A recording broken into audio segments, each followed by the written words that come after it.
It's always like your birthday with a package from China, so let's go.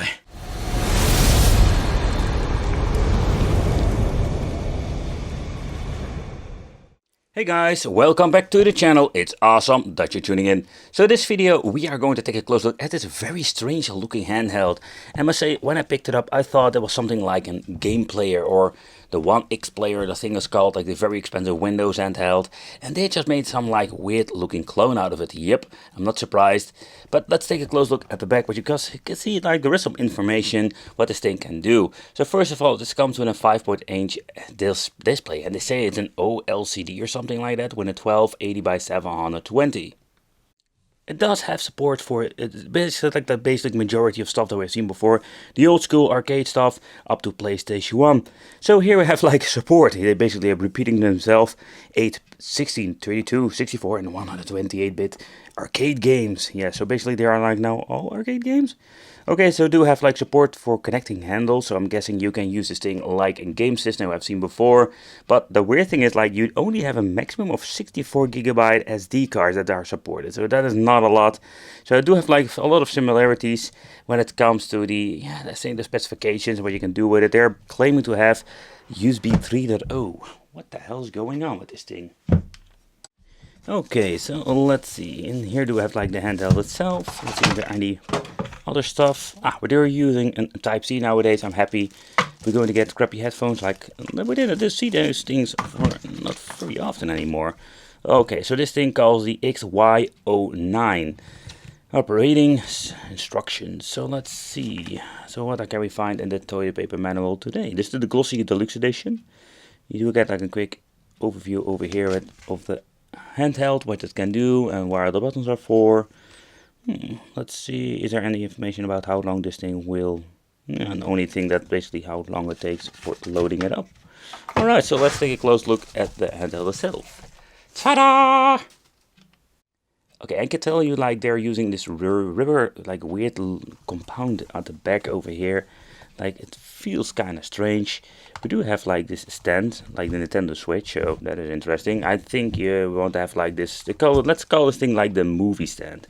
It feels quite nice. Okay, here like it's even clicking automatically in. Okay, so that is very nice. But let's remove the plastic and the other plastics over here. Let's see if we can get it off. I can get it off. Come on. Here we go. Ooh, it's a very thick sticker. Alright. No ASMR mode today. So what we're going to get is a quite interesting configuration. So it's more like mostly made out of like a rubber compound plastic, or plastic with a rubber compound over it. We do have like an HDMI port, so okay. We have a headphone jack out, input for charging, the reset, but you cannot really very easy like reach it. There is no SD card today. So okay, we can turn it on and off over here. And we do have like the USB connection. This is absolutely not in 3.0 that they like mentioning on the box. So that's absolutely a lie. So when it comes to button configuration, we do get ourselves it's not like a Nintendo Switch version. It looks a little bit like a Nintendo Switch, but the joystick is slightly different. But I do have to like the click. I think it will not be configured to anything. The D-pad, yeah, that is absolutely like this horrible one button D-pad. Don't like those things. We do get the ABXY over here. They feel quite nice. I really love the shape and the way how they place them. Then we have like the minus plus button over here. I think this was for volume control. Then we have like the escape or return button. Basically in the game you can return with a single press. Select start, shoulder buttons. But this configuration of shoulder buttons is pretty damn horrible. I hate those things. Alright, later on we're going to open it up. Let's see if we can power it on. Let's see, I need to like hold the on off button for a couple of seconds. Here we go. Do have like an indication LED over here. I really hate these things too, because they are like very bright. They basically shine in your eye. Okay, so it's the same crap that we have seen before. A little bit of a bummer. Other thing I really like is that we do have like light up buttons over here. That looks very cool. But we just have like the same stuff you've seen before. You have like settings, browser. Let's check out. This is this has nothing to do with the internet, you know. See, they're using the Internet Explorer logo. It's pretty damn naughty, but it's absolutely doing anything. You can just listen to music. You can go into basically the internal memory, and I'm guessing also the SD card. Here we do get ourselves the game system. A is nothing. You need to press B for basically going into this. game settings, built-in game. So you do see it like it supports all kinds of, they set up some folders for you. Internal memory. Basically this thing does the same thing like with the Internet Explorer logo, so it's kind of weird. Alright, so here we have like these quick, really annoying shortcuts. The downside to this is you cannot change them out. So they are doing the same thing that we have seen before. Alright, so it's a new, let's say a new kind of model with a new kind of menu. But the question remains, how are the games emulating? Because that is most of the time the problem with these things. Alright, so here we can listen to some music. Yep, you can make playlists. Here we can basically watch a video. And that's basically what it is. And what you put, yeah, that's just pictures, ebook, and record sound. Yeah, okay. So let's also plug it in because this thing is almost dead. You can only see like there is only one tiny stripe on it. So let's load it up, charge it up, and let's try some games. And one thing is for sure, so when you're looking at the display itself, it looks amazing. So they're not lying, it's not an OLED panel whatsoever, but what they're giving you is absolutely an IPS panel. So that is an improvement when you're looking at the first models from the X series, for example. So the chipscales didn't even give me like a charger, so I'm going to use one of my own here. So take consideration that always handy they have like a phone charger. Oh, and yeah, a phone charger, not a fast charger. Alright, so let's plug it in. Alright, let's power it on. It indicates over here. And now we can try some games. Otherwise, we need to wait 4 or 5 freaking hours to basically return to the video here. Alright, so the first thing that we're going to try is some Game Boy Color. But before we're going to do that, let's press the escape. I just wanted to show you what you get. So we do have like the quick load, quick save, but there is no way of changing out the aspect ratio. Some of these devices does have this option. And that is not possible so far. No, with this model. It's a little bit of a bummer. I just wanted to show you when you're going to get into the settings. Display settings. You can see over here when I'm checking out. We have the sleep timer and the backlight option. So that's basically what it is. So even in the advanced, select tune, information. We can basically go to the firmware version. You can see the card if you have entered that. Format internal memory, never do that. If you're going to do that, you're going to delete everything inside. And of course we have the system reset. But that's basically what we're going to get. I just wanted to give you a quick look into the settings. There was no way of changing out the aspect ratio. Unfortunate, like with a lot of these cheap devices, we're only going to get one speaker. It's quite loud, but a little bit bummer only and giving you one of them. Alright, so let's see if we can do anything over here. But everything looks like freaking super stretched over here. It's a little bit of a bummer if you ask me. You cannot change it out. But so far I can see in here, everything seems to be working fine when it comes to the Game Boy Color part. So that's pretty damn awesome.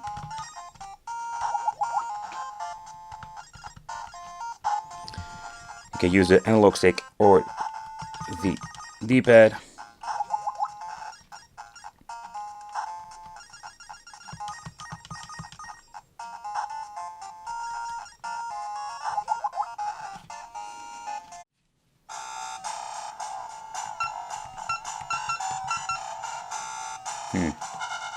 I'm going to tell you that it's not sounding like it should be. It sounds a little bit slow. And not like it's in PAL game or something like that. No, it's like sounds really super slow. Not like it should be.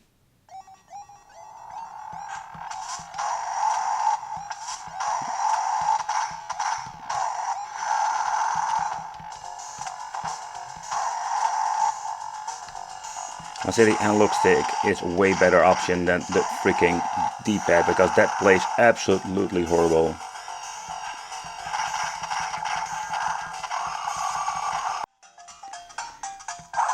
Alright, so next up let's try some Game Boy Advance. And so far I can hear and see seems to be running just fine.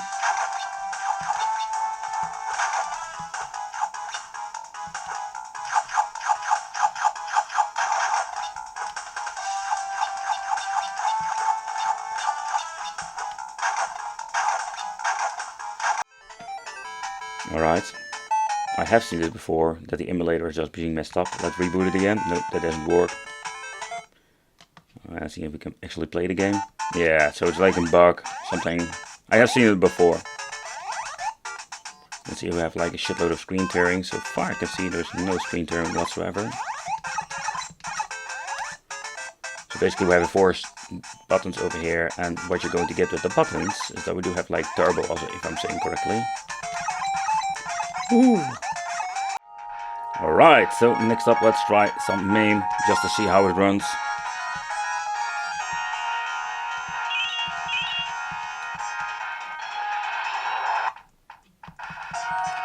But so far so good, to be honest. In combination with the display, that looks absolutely amazing. It's just a lot of fun to play. I don't hear any weird stutters whatsoever. This game, I have played it so much in the arcades back in the day. So cool. Okay, see, we do see some things are messed up. And it froze. Alright. So, great example what we're going to get. It's like shit. Alright, that sounds good. No weird things going on. Just let's boot up a game.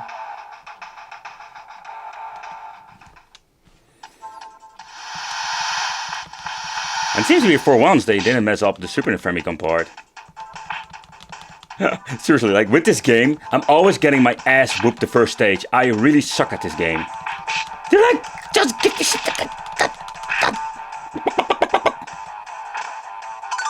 Yeah, I can use that one up. Come on, come on. See, I cannot even get the freaking chance to punch. I hate this freaking game. Oh, this is so... But I do like the soundtracks. Oh.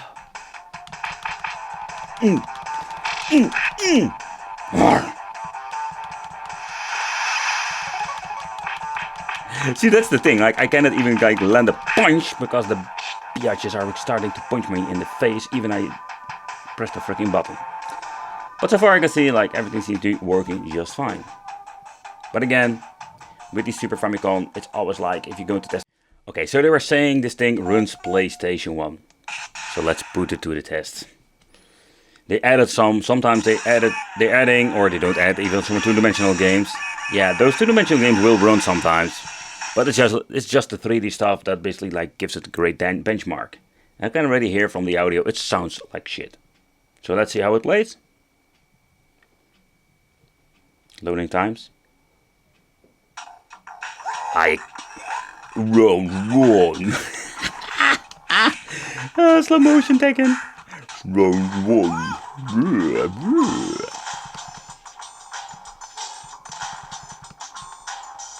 It's kind of bummer that it sounds so horrible. Okay, I'm switching my buttons here. Whee! So that's a great example. Some two-dimensional games will run, but yeah, this is just actually what you're going to get with these things most of the time. PlayStation 1, it's absolutely like a freaking lie. Another thing I really don't like is when you're going to plug this thing into your HDMI television. See, it doesn't even work the first time. And I think the reason why, because we need to get into the main menu and set it to HDMI output or something like that. I have seen this kind of software, so let's take a close look at that and let's see if we can activate the freaking like settings or TV out settings. Alright, so let's take a close look in this. Okay, let's go to settings, because the HDMI doesn't do anything. Display settings, already shown you before, like it doesn't do anything. Advanced, let's see. I have no idea why this basically is. You know, that's kind of weird. Okay, date, language. It does have like a lot of languages. It even got Dutch, that's kind of funny. But the thing is, there's no way of doing this, so what we're going to do is reset the device and hoping it will grab the HDMI signal out. Alright, yep, it's charging. Let's turn it back on. And let's see if it works. Alright, so we give it a reboot. Everything has been set to the right channel. But it does show me that I put in an SD card, but that's it, you know. So in my opinion, or I'm doing something wrong, but the HDMI function now doesn't work at all. That's a bummer. Alright, so I wanted to do this teardown and I realized something. There are no screws in here. Seriously, like you cannot really see it because you need to have the light in and the camera doesn't pick it up. Because I wanted to like do a teardown, but they already messed it up. Like, I don't know why, but they didn't add some screws to it. Like, how bad of an assembly is this? So let's pry it open with some tools. Let's see if we can get some room here or there. I had to get myself a very thick one over here. Alright, so let's click it open.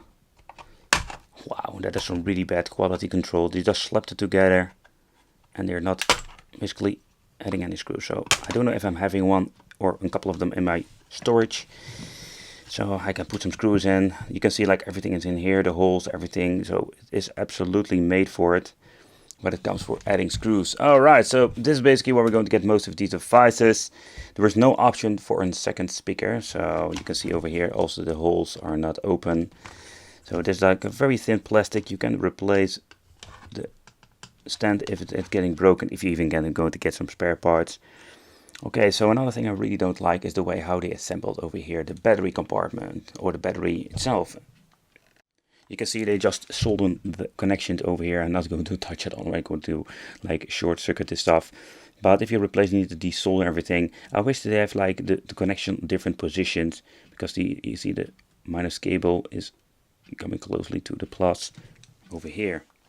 There's not a lot of information on the PCB, but here we have like the ribbon cable that comes to the front. And over here at the left we do have the speaker. They use some hot glue to put it in place over here, so that's a good thing. And also they soldered this to the main board. Alright. And the other side I already shown you very briefly that we do get less of the battery. So there's not really a compartment. You can see like there is some piece of plastic, so we can use a bigger one if you have like a different measurement. You can see there is still some room left, and here we do have like the speaker. The funny thing is like basically the space where you can put the speaker is normally made for a different one. They just slapped another one in it, but that's basically it what we're going to get. But the magnet does like touches the PCB over here. Not a big fan of this all, absolutely not. But the main board, yeah, what you can see over here is just one big piece, and on the other side you will find the membrane button. So doing a further teardown doesn't make any sense in my opinion. I'm always buying these things pure out of, let's say, interest or curiosity. And yeah, just to warn you guys, because you see these things, or maybe AliExpress, Wish, Amazon, you know, somewhere, and you're thinking, hey, this looks really cool. They give this very nice description to it, but when you're getting it at home, you're not going to get something that you would expect and know for sure. That's hoping you've seen this video before you're basically going to buy stuff like this. I really love the case and the design itself. It comes with a pretty good display. It has nice buttons. The D-pad is awful. The joystick's pretty damn good, but the software is pretty damn rubbish, and that is absolutely what we're going to get with this. Let me know in the comments what you think of this. I want to thank you for watching. Consider subscribing, hit that little bell, become the Wicked family, and it will be great to see you in the next video.